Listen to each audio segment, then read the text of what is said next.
Salut à tous, le journal du foot de ce vendredi 3 décembre. Cristiano Ronaldo n'a pas fini d'écrire sa légende.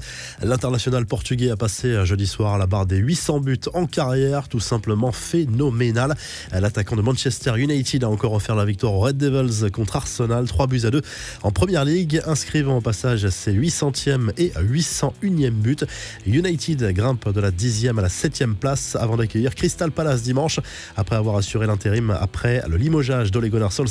Michael Carrick laisse la main sur le banc à Ralf Rangnick.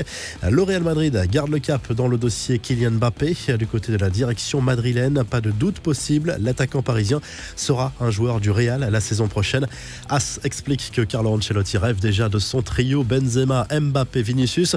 Pour le club espagnol, chaque jour qui passe est une petite victoire. Dans 28 jours précisément, les merengues pourront négocier directement avec le joueur et son entourage sans passer par le PSG.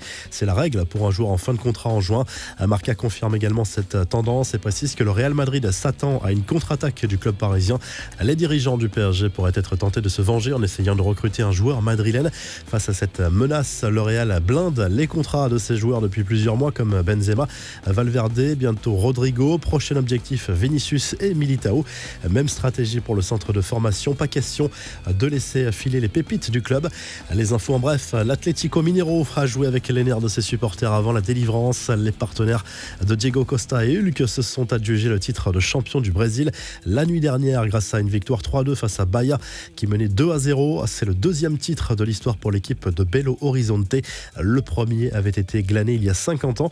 Des nouvelles de Christian Eriksen qui est toujours sous contrat avec l'Inter Milan mais qui ne peut pas jouer en Serie A dans la mesure où un pacemaker lui a été implanté cet été après son malaise cardiaque à l'Euro. Bonne nouvelle, le milieu de terrain a repris l'entraînement avec le club danois d'Odense. Aucune indication n'a été donnée concernant un éventuel retour à la compétition, mais Eriksen n'a visiblement pas l'intention de raccrocher les crampons. Enfin, la boulette de Sergio Ramos qui a dû amuser les fans de l'OM. Le défenseur central du PSG a posté jeudi sur son compte Instagram une photo de lui à l'entraînement. Jusque-là, rien d'anormal, sauf que le défenseur espagnol a ajouté la musique de Jump, le titre de Van Halen, qui accompagne l'entrée des joueurs marseillais habituellement sur la pelouse du stade Vélodrome. Il a été vite averti de son erreur et a supprimé rapidement ce poste. La revue de presse en Espagne, Le Mundo Deportivo se penche sur le prochain mercato estival du Barça. Le club catalan a un plan assez clair pour se renforcer l'été prochain, attirer des joueurs en fin de contrat en 2022 pour ne pas trop impacter les finances du club. Cavani, Onana, Azpilicueta et Christensen font partie des joueurs ciblés.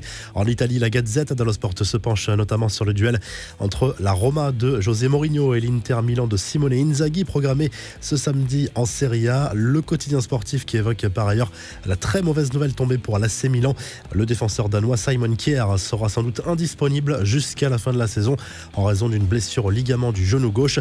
Et au Portugal, le journal Abola consacre bien évidemment sa une au derby entre le Benfica Lisbonne, 3e à un point de la tête, et le Sporting Portugal, le champion en titre. Le FC Porto, leader grâce à une meilleure différence de but, se déplace sur le terrain de Portimão.